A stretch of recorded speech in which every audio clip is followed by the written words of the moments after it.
2025년 국가유산청 무형유산 분야 공모사업인 전승공동체 활성화 지원 사업에 충북에서는 막걸리 빚기와 전통 활쏘기가 선정됐습니다. 모두가 맛보고 즐길 수 있는 우리 지역의 소중한 무형유산을 보도기획 K에서 전해드립니다.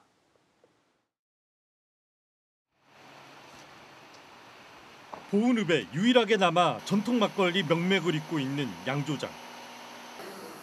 막걸리를 만들기 위해 짓는 고슬고슬 고두밥 냄새가 양조장을 가득 메웁니다. 보은에서 재배되는 생산한 저희도 농사를 짓고 있어요. 저희는 보은 농협하고 MOU를 맺어서 농협 쌀을 쓰고 있어요. 1시간 이상 가까이 찐 쌀은 30분 이상 적정 온도로 식혀줍니다. 막걸리를 만들기 위해선 물, 효소, 누룩의 조합도 중요합니다. 물, 효소, 누룩은 시간을 두고 충분히 발효를 시켜야 술밥과 조화를 이루며 깊은 맛의 막걸리를 만들어낼 수 있습니다. 식힌 술밥을 나흘 동안 발효된 물, 효소, 누룩과 섞어 온도를 높여주면 이제부터는 기다림의 시간이 남았습니다. 누룩이라고 하죠. 그거랑 쌀도 중요하고. 네. 그다음에 정성.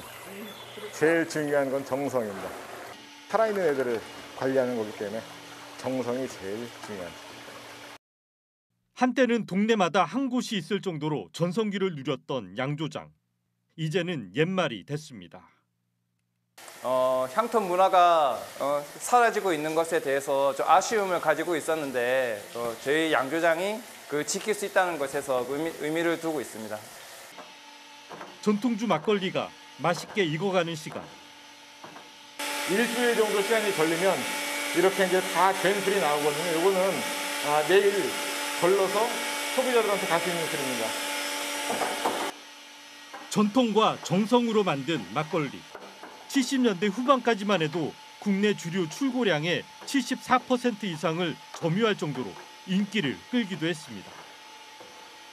양조장에서 심혈을 기울여 만든 또 다른 전통주는 찹쌀 막걸리입니다. 맵쌀하고 틀려서 빠른 시간에 발효가 안 돼요. 여기서 45일 발효를 시키고 60일간 숙성을 시켜야 됩니다. 물, 누룩, 찹쌀 이렇게 세 가지만 들어가거든요. 그래서 이게 어떻게 보면 우리나라 전통 막걸리죠. 발효와 숙성만으로 맛을 내는 찹쌀 막걸리. 한 달이 넘는 발효와 2달 가까운 숙성을 거친 시간이 빚어낸 맛입니다. 전통을 지켜야 된다는 사명감, 아니면 술에 대한 내가 깨끗한 술을 그리고 지역에서 소멸되고 있는 전통 양조장이 없어지는 것에 대한 아쉬움이 굉장히 크기 때문에 저라도 진짜 이 우리나라 전통을 지키는 양조장을 이어갔으면 좋겠다는 생각을 가지고 있습니다. 네.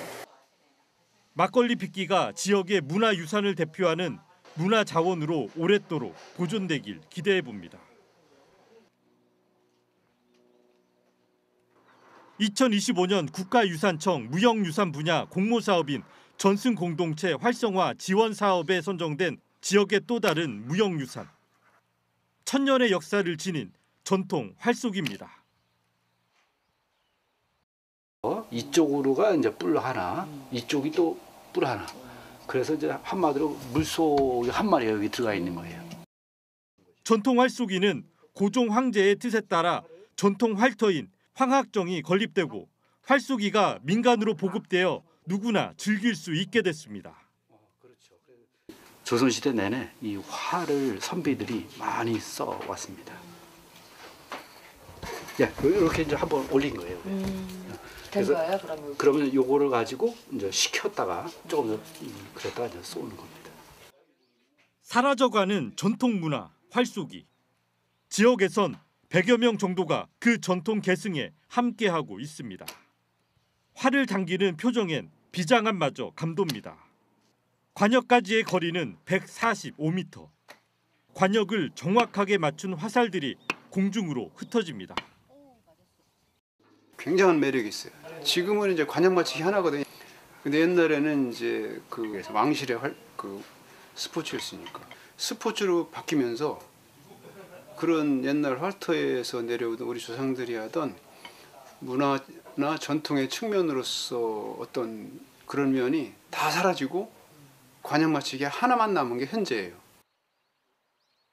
활터에서는 활터 음악이 연주되는데 이를 획창이라고 부릅니다.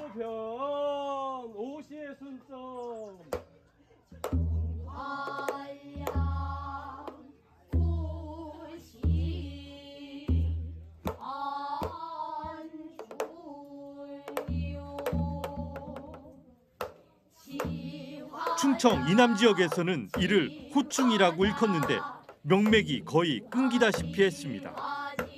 무형유산의 원형을 복원하기 위해 활쏘기 대회 때마다 획창 공연을 꾸준히 해오며 전통문화 계승에 앞장서고 있습니다.